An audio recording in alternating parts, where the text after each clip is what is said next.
I've got a new watch to show you. Of course I have. It's a watch channel. I've got a nice card to show you. Two nice cards. We'll look at two cards. It'll take 2 seconds. 30 seconds. We'll do 30 seconds and then we'll get...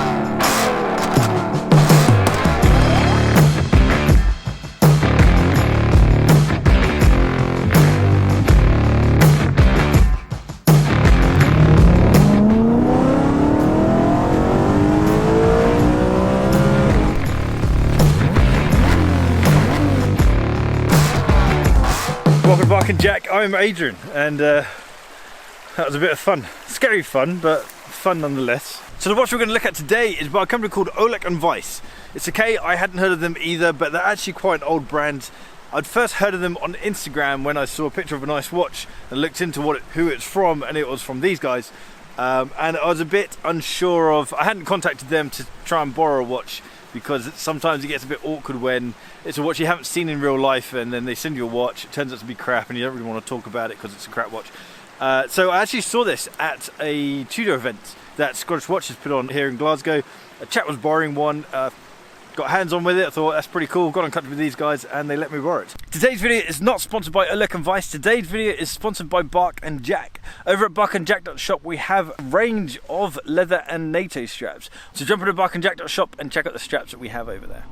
I don't get to keep the watch, I simply asked to borrow it. I'm sending it back on Monday. Ollech and Wajs started in 1956. They're an old brand, obviously. I hadn't heard of them until about late last year. The thing that caught my eye about them is the very obvious tool watch vibe that they have going on. That's part of their heritage, and that's what the new owners are really drawing on, is that kind of history of tool watch which they had before. So although you can see them as a newcomer and you could kind of put them in the category of starter brand, because they have kind of relaunched themselves. They're under new management, they're under new owners, and they are drawing on the vintage DNA that they had before, but they are very much putting it in a new package. It's a small brand that's been reignited. I think that's what I'm trying to say. So the watch that I have with me is the P-101. The P-101 is named after the F-101, which is the first jet to be able to achieve 1,000 miles an hour, and it did so in 1956, the year the company was created. So this is a time and date only watch, but we have a 12-hour bezel, so we can actually track a secondary time zone. So for example, you would set your main dial time to be your home time, and then as you travel around, perhaps you're a pilot, then you could use a 12-hour bezel to then calibrate to the local time. So let's look at the watch in a bit of detail. So we've got a case which is 39.56 millimeters wide, it's 15 millimeters deep, and it kind of gets most of its depth from the large case back and also the protruding sapphire crystal, which is double coated anti-reflective sapphire crystal. We've got a black 12-hour bezel. It is not a ratcheted bezel in any way, it's free flowing, and it is just a smooth friction bezel. The movement of the bezel is really incredibly satisfying. I'd say that's probably my first down point about the watch, is the fact that it doesn't have any clicks. The smooth movement of the bezel is really very nice, and I appreciate the engineering that's gone into that. But for me, I would just prefer to have a click within it. Just, I don't know. If you set the bezel, you want to know that bezel is set.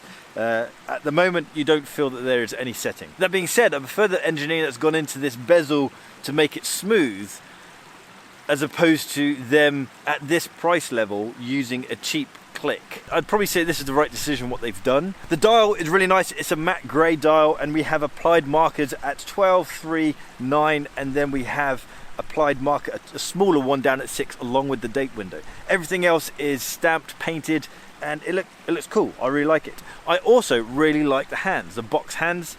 They have a really nice different look about them. What I will say is the finishing on the hour hand, sorry, the minute hand, I'd say it's gone beyond a brushed finish, and it's quite like a grain finish in a way. It's really, really deep, really wide brushes. If you have a look at the finish on the minute hand, it has very much a deep, heavy brush finish, and I find that it makes the watch look a bit rough. Not the watch, sorry. It just gives that hand a particularly rough look about it. It doesn't make the watch feel like a luxury product because it looks like something that a cheaper watch would have. The case overall is really very nice, satin finish, quite a simple case, but it's well executed. It feels well machined. However, the lug-to-lug width really is very long. I don't know what it is off the top of my head. I'll put a little thing in to show you. It then protrudes on my 6.5-inch wrists.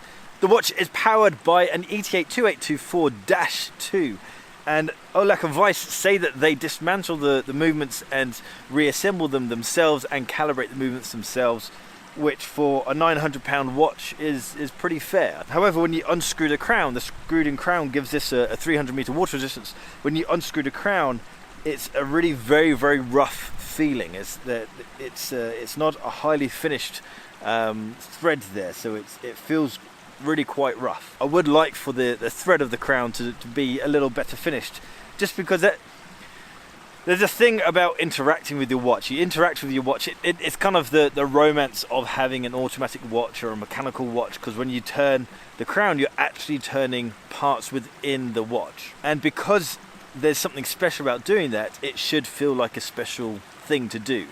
It's your opportunity to interact with the watch, not just look at the watch and think, it's a nice watch. But when you move a crown, that's your time to realize that this is a highly engineered piece of equipment.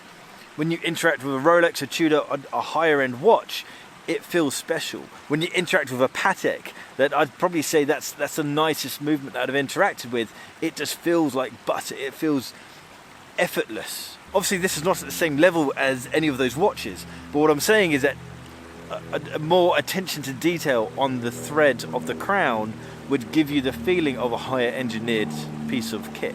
The strap that it comes on, it suits the watch, but I dislike the strap. I think there's poor finishing on the strap. The detail on the thread isn't very good. It's a very thick strap, which gives me the impression that it's lower quality leather. It does say it's genuine leather handmade in Italy, but watch companies have a tendency to use not very good straps. It's very rare for me to come across. I'm borrowing an IWC watch at the moment, which costs 3 times the price of this thing. The first thing I did was take that off the strap. It's not a nice strap, and I'd say it's a highly made strap, but it's overly engineered. It doesn't suit the watch. And I find that happens all the time with watch companies, is that they pair their watches badly with watch straps. I'd prefer to spend another £100 and have the watch come on a decent strap. But maybe that's just me, I don't know. But the strap's easy to take off because we have lug holes in the case, which I'm really glad they did, because it looks brilliant. As a whole, I think this watch looks absolutely awesome. I really do. I know I've been really critical of it, but if you've got larger wrists, I have tiny, pathetic wrists. So if you've got larger wrists, then I think this would suit you really quite well. That being said, it's only 39.5mm wide. Before we wrap up this video and I share my kind of final thoughts on this, I think we should climb up there and see what's on the other side, because the sun's gone down. There's a real nice kind of cloudy stuff here. You can't see it. Let me just go. Look at that cloud formation over there. I think we should climb up there and see what's going on. And I guess the problem is that means we need to jump over there. And we could jump. Let's do it. I wonder if my insurance company would cover me jumping and dropping the camera, because it's a very expensive camera. I can jump a metre, surely. 1.5 meters. Maybe I should do it that way. Right, let's do it. Oh, a duck. Oh, shit, the bed. I have really wet feet now. Why am I such a prick? When you just go back the way that you went, rather than just pissing about by trying to jump across, you lazy prick. Well, that was just a waste of time. It was a stupid idea. I got a wet foot. I haven't even made it to the top because it just keeps going. You can't see here, but this literally just keeps going. It's like a really long, I guess they all look like long, slow, they're not mountains, they're little hills. Anyway, if this was my watch company, the things that I'd change about the watch is I'd reduce the lug-to-lug measurement. I would improve the finish on the hands. I'd improve the finishing on the thread within the crown. Everything else I'd actually probably leave. I think it's a very good looking watch, and I've said quite a few negatives about it, but as a whole unit I think it's really very good. I don't really buy into the naming convention of copying names from aircrafts. It's kind of cool. I like aeroplanes, so I guess it's kind of cool. But I think it'd be better just to name it your own stuff. But that's just me. But go check them out, Ollech and Wajs. Really interesting stuff. And thanks to them for lending me this watch. And thanks to them for not getting grumpy when I had it for probably 3 times longer than what I said I would need it for.